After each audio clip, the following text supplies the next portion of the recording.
2 Samuel pasal 13. Amnon dan Tamar. Sesudah itu terjadilah yang berikut. Absalom bin Daud mempunyai seorang adik perempuan yang cantik, namanya Tamar. Dan Amnon bin Daud jatuh cinta kepadanya. Hati Amnon sangat tergoda, sehingga ia jatuh sakit karena Tamar, saudaranya itu. Sebab anak perempuan itu masih perawan, dan menurut anggapan Amnon, mustahil untuk melakukan sesuatu terhadap dia. Amnon mempunyai seorang sahabat bernama Yonadab, anak Simea, kakak Daud. Yonadab itu seorang yang sangat cerdik. Katanya kepada Amnon, "Hai anak raja, mengapa engkau demikian merana setiap pagi? Tidakkah lebih baik engkau memberitahukannya kepadaku?" Kata Amnon kepadanya, "Aku cinta kepada Tamar, adik perempuan Absalom, saudaraku itu." Lalu berkatalah Yonadab kepadanya, "Berbaringlah di tempat tidurmu, dan berbuat pura-pura sakit. Apabila ayahmu datang menengok engkau, maka haruslah engkau berkata kepadanya, 'Izinkanlah adikku Tamar datang memberi aku makan.' Apabila ia menyediakan makanan di depan mataku, sehingga aku dapat melihatnya, maka aku akan memakannya dari tangannya." Sesudah itu berbaringlah Amnon dan berbuat pura-pura sakit. Ketika raja datang menengok dia, berkatalah Amnon kepada raja, "Izinkanlah adikku Tamar datang membuat barang 2 kue di depan mataku, supaya aku memakannya dari tangannya." Lalu Daud menyuruh orang kepada Tamar ke rumahnya dengan pesan, "Pergilah ke rumah Amnon kakakmu, dan sediakanlah makanan baginya." Maka Tamar pergi ke rumah Amnon kakaknya, yang sedang berbaring-baring. Lalu anak perempuan itu mengambil adonan, meremasnya, dan membuat kue di depan matanya. Kemudian dibakarnya kue itu. Sesudah itu gadis itu mengambil kuali dan mengeluarkan isinya di depan Amnon. Tetapi ia tidak mau makan. Berkatalah Amnon, "Suruhlah setiap orang keluar meninggalkan aku." Lalu keluarlah setiap orang meninggalkan dia. Lalu berkatalah Amnon kepada Tamar, "Bawalah makanan itu ke dalam kamar, supaya aku memakannya dari tanganmu." Tamar mengambil kue yang disediakan itu, lalu membawanya kepada Amnon kakaknya ke dalam kamar. Ketika gadis itu menghidangkannya kepadanya supaya ia makan, dipegangnyalah gadis itu dan berkata kepadanya, "Marilah tidur dengan aku adikku." Tetapi gadis itu berkata kepadanya, "Tidak kakakku, jangan perkosa aku, sebab orang tidak berlaku seperti itu di Israel. Janganlah berbuat noda seperti itu.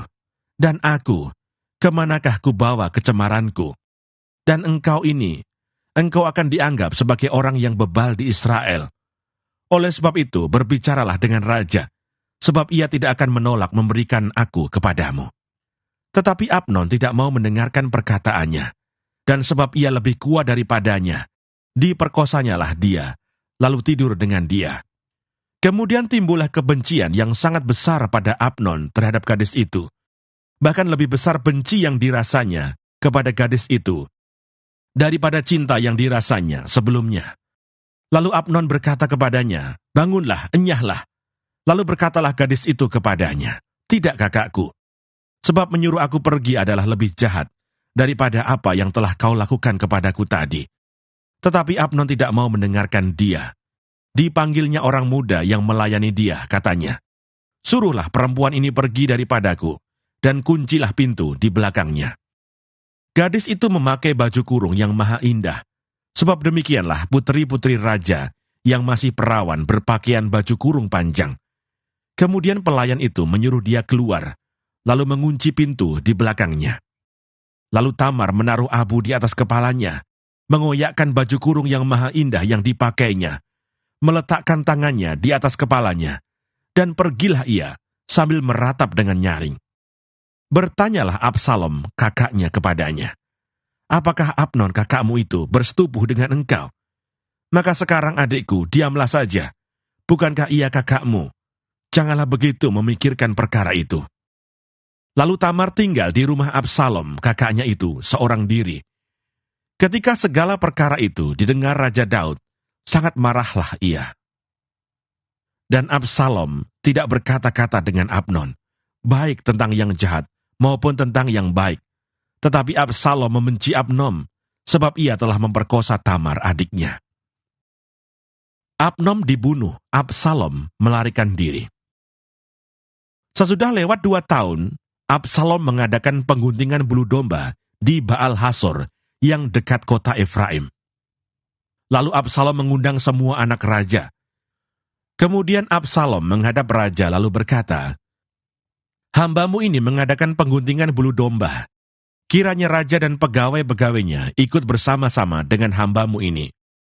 Tetapi raja berkata kepada Absalom, "Maaf anakku, jangan kami semua pergi, supaya kami jangan menyusahkan engkau." Lalu Absalom mendesak, tetapi raja tidak mau pergi. Ia hanya memberi restu kepadanya. Kemudian berkatalah Absalom, "Kalau tidak, izinkanlah kakakku, Amnon, pergi beserta kami." Tetapi raja menjawabnya, "Apa gunanya ia pergi bersama-sama dengan engkau?" Tetapi ketika Absalom mendesak, diizinkannyalah Amnon dan semua anak raja pergi beserta dia. Lalu Absalom memerintahkan orang-orangnya demikian, "Perhatikan, apabila hati Amnon menjadi gembira karena anggur, dan aku berkata kepadamu, paranglah Amnon, maka haruslah kamu membunuh dia. Jangan takut, bukankah aku yang memerintahkannya kepadamu? Kuatkanlah hatimu dan tunjukkanlah dirimu sebagai orang yang gagah perkasa." Orang-orang Absalom memperlakukan Amnon seperti yang diperintahkan Absalom. Lalu bangunlah semua anak raja itu. Mereka menaiki bagalnya masing-masing dan melarikan diri. Mereka masih di tengah jalan ketika kabar sampai kepada Daud demikian, "Absalom telah membunuh semua anak raja. Tidak ada seorang pun dari mereka yang lolos." Lalu bangunlah raja, dikoyakkannya pakaiannya, dan berbaring di lantai. Dan semua pegawainya yang hadir padanya mengoyakkan pakaian mereka. Maka berbicaralah Yonadab anak Simea, kakak Daud katanya, "Janganlah tuanku menyangka bahwa semua orang muda anak-anak raja itu telah dibunuh. Hanya Amnon yang mati, sebab hal itu telah terlihat pada air muka Absalom, sejak Amnon memperkosa Tamar adiknya.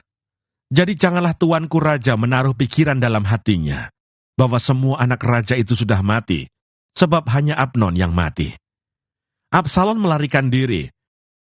Ketika orang yang berjaga-jaga melayangkan pandangnya, maka terlihatlah olehnya sejumlah besar orang datang dari jurusan Horonaim sepanjang sisi pegunungan. Berkatalah Yonadab kepada raja, "Lihat, anak-anak raja datang.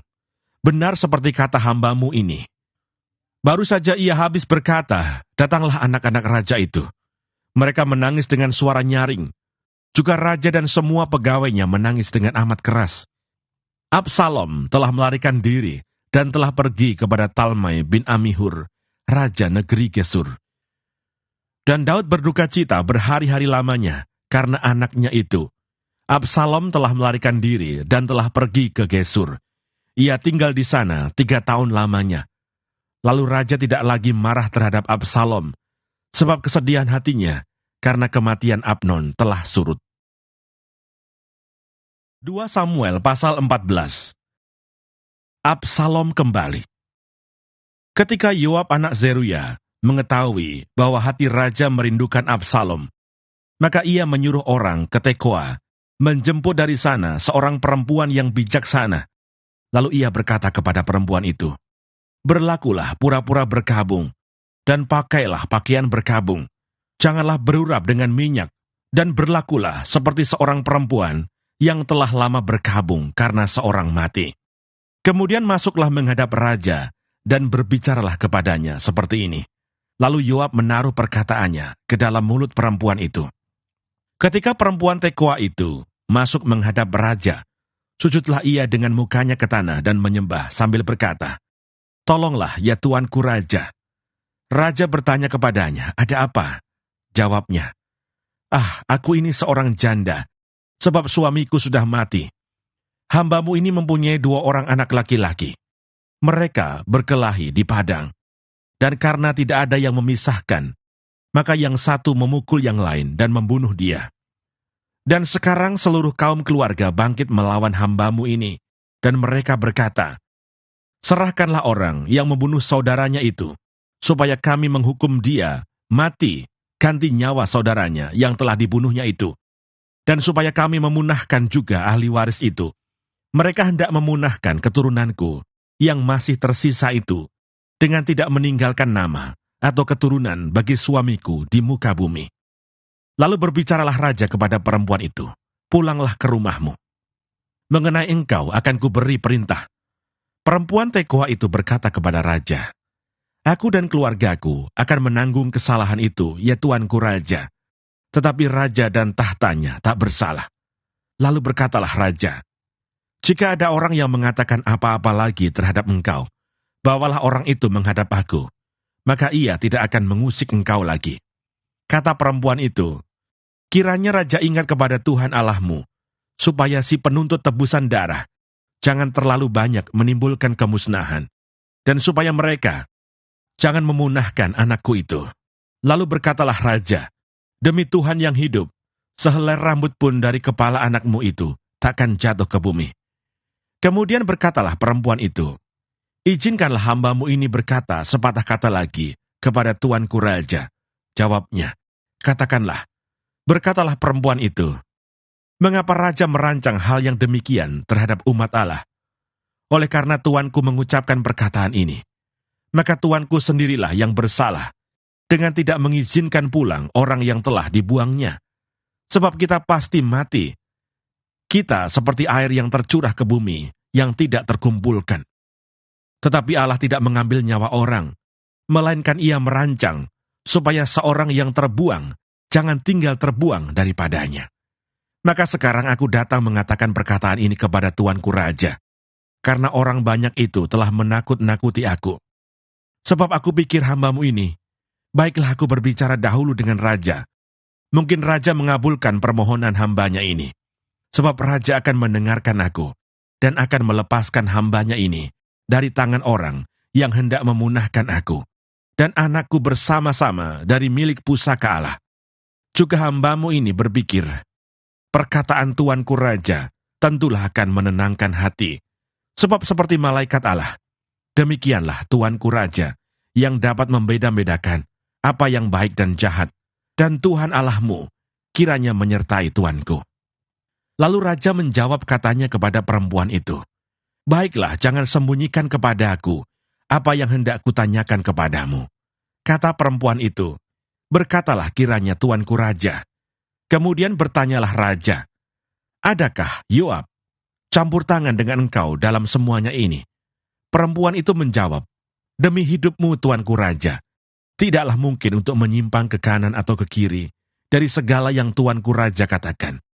Sesungguhnya hambamu Yoab yang memerintahkan daku, dialah yang menaruh ke dalam mulut hambamu segala perkataan ini. Dengan maksud untuk mengubah rupa perkara itu, maka hambamu Yoab melakukan perkara ini. Tetapi tuanku bijaksana, sama seperti malaikat Allah, sehingga mengetahui semua yang terjadi di bumi. Sesudah itu berkatalah raja kepada Yoab, baik, kukabulkan permohonan ini. Pergilah, bawalah kembali orang muda Absalom itu. Lalu sujudlah Yoab dengan mukanya ke tanah dan menyembah sambil memohon berkat bagi raja.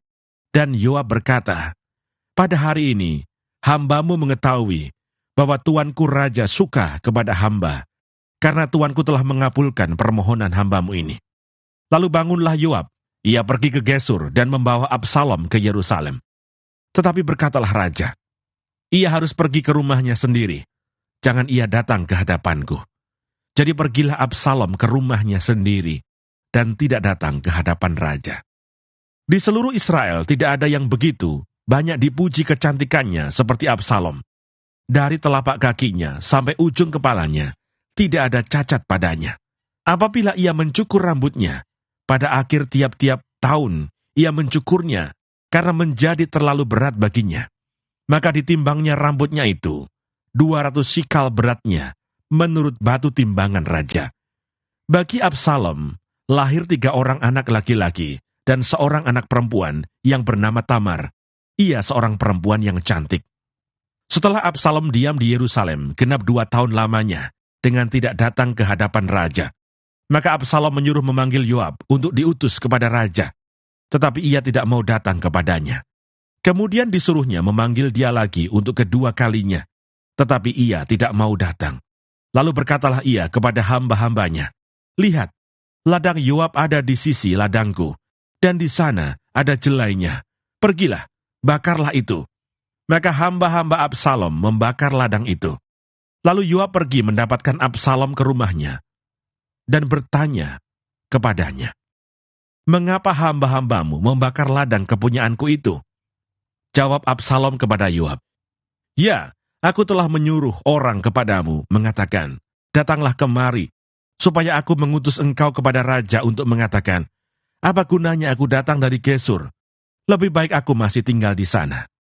Maka sekarang aku mau datang ke hadapan raja.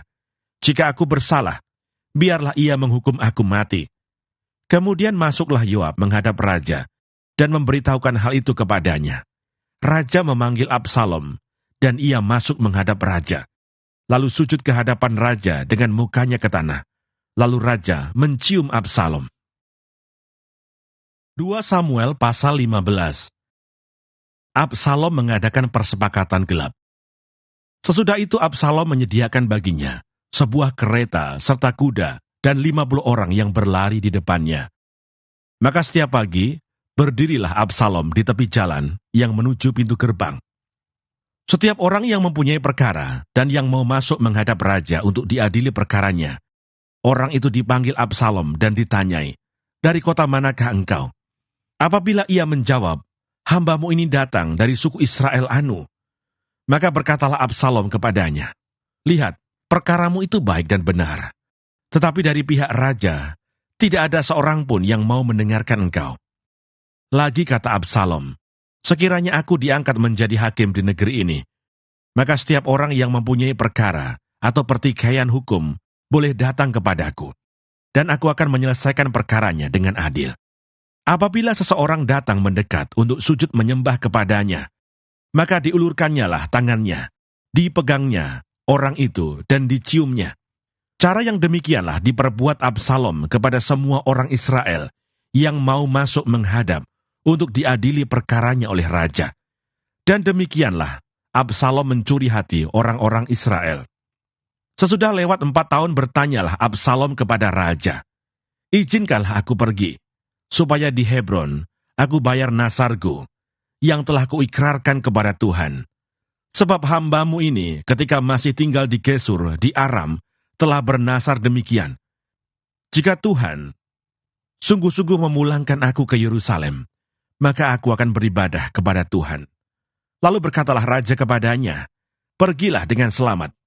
Maka berkemaslah Absalom dan pergi ke Hebron. Dalam pada itu, Absalom telah mengirim utusan-utusan rahasia kepada segenap suku Israel dengan pesan, 'Segera sesudah kamu mendengar bunyi sangkakala, berserulah, Absalom sudah menjadi raja di Hebron.' Beserta Absalom, turut pergi 200 orang dari Yerusalem. Orang-orang undangan yang turut pergi tanpa curiga dan tanpa mengetahui apapun tentang perkara itu. Ketika Absalom hendak mempersembahkan korban, disuruhnya datang Ahitofel, orang Gilo itu, penasihat Daud, dari Gilo kotanya. Demikianlah persepakatan gelap itu menjadi kuat, dan makin banyaklah rakyat yang memihak Absalom. Daud melarikan diri dari Yerusalem. Lalu datanglah seorang mengabarkan kepada Daud, katanya, "Hati orang Israel telah condong kepada Absalom." Kemudian berbicaralah Daud kepada semua pegawainya yang ada bersama-sama dengan dia di Yerusalem. "Bersiaplah, marilah kita melarikan diri, sebab jangan-jangan kita tidak akan luput daripada Absalom. Pergilah dengan segera, supaya ia jangan dapat lekas menyusul kita, dan mendatangkan celaka atas kita, dan memukul kota ini dengan mata pedang." Para pegawai raja berkata kepada raja, "Terserah kepada tuanku raja, hamba-hambamu ini siap."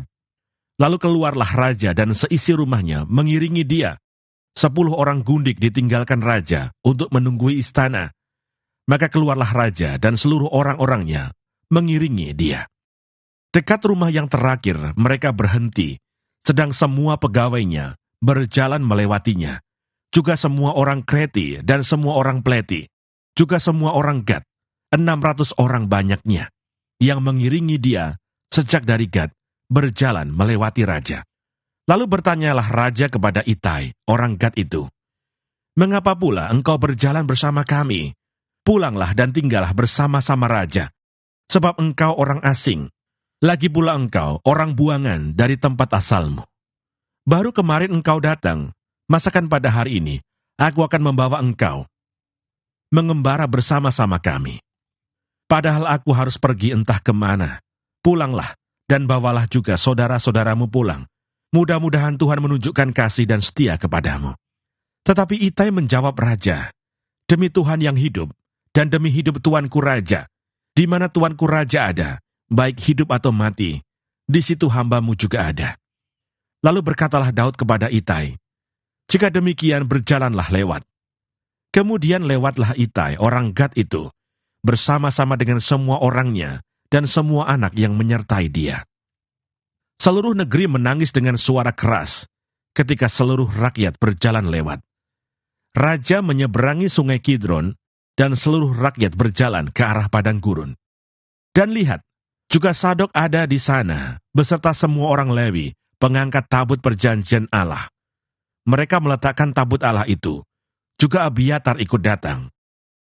Sampai seluruh rakyat dari kota selesai menyeberang. Lalu berkatalah raja kepada Sadok, "Bawalah tabut Allah itu kembali ke kota. Jika aku mendapat kasih karunia di mata Tuhan, maka ia akan mengizinkan aku kembali, sehingga aku akan melihatnya lagi, juga tempat kediamannya. Tetapi jika ia berfirman begini, 'Aku tidak berkenan kepadamu,' maka aku bersedia, biarlah dilakukannya kepadaku apa yang baik di matanya." Lagi berkatalah raja kepada Sadok imam itu, "Jadi engkau dan Abiatar pulanglah ke kota dengan selamat, beserta anakmu masing-masing, yakni Ahimaas anakmu dan Yonatan anak Abiatar. Ketahuilah, aku akan menanti di dekat tempat-tempat penyeberangan ke padang gurun, sampai ada kabar dari kamu untuk memberitahu aku." Lalu Sadok dan Abiatar membawa tabut Allah itu kembali ke Yerusalem, dan tinggallah mereka di sana. Daud mendaki Bukit Zaitun sambil menangis. Kepalanya berselubung dan ia berjalan dengan tidak berkasut. Juga seluruh rakyat yang bersama-sama dengan dia, masing-masing berselubung kepalanya, dan mereka mendaki sambil menangis. Ketika kepada Daud dikabarkan demikian, Ahitofel ada di antara orang-orang yang bersepakat dengan Absalom. Maka berkatalah Daud, "Gagalkanlah kiranya nasihat Ahitofel itu ya Tuhan." Ketika Daud sampai ke puncak, ke tempat orang sujud menyembah kepada Allah, maka datanglah Husai orang Arki, mendapatkan dia dengan jubah yang terkoyak, dan dengan tanah di atas kepala. Berkatalah Daud kepadanya, "Jika engkau turut dengan aku, maka engkau menjadi beban kepadaku nanti. Tetapi jika engkau kembali ke kota dan berkata kepada Absalom, 'Aku ini hambamu ya Raja, sejak dahulu aku hamba ayahmu, tetapi sekarang aku menjadi hambamu.' Dengan demikian, engkau dapat membatalkan nasihat Ahitofel demi aku. Bukankah Sadok dan Abiatar, imam-imam itu, ada bersama-sama engkau di sana? Jadi segala yang kau dengar dari dalam istana raja, haruslah kau beritahukan kepada Sadok dan Abiatar, imam-imam itu. Ingatlah, di sana bersama-sama dengan mereka, ada kedua anak mereka, Ahimaas anak Sadok, dan Yonatan anak Abiatar. Dengan perantaraan mereka, haruslah kamu kirimkan kepadaku segala hal yang kamu dengar." Dan tibalah Husai, sahabat Daud, di Yerusalem, tepat pada waktu Absalom masuk ke kota itu.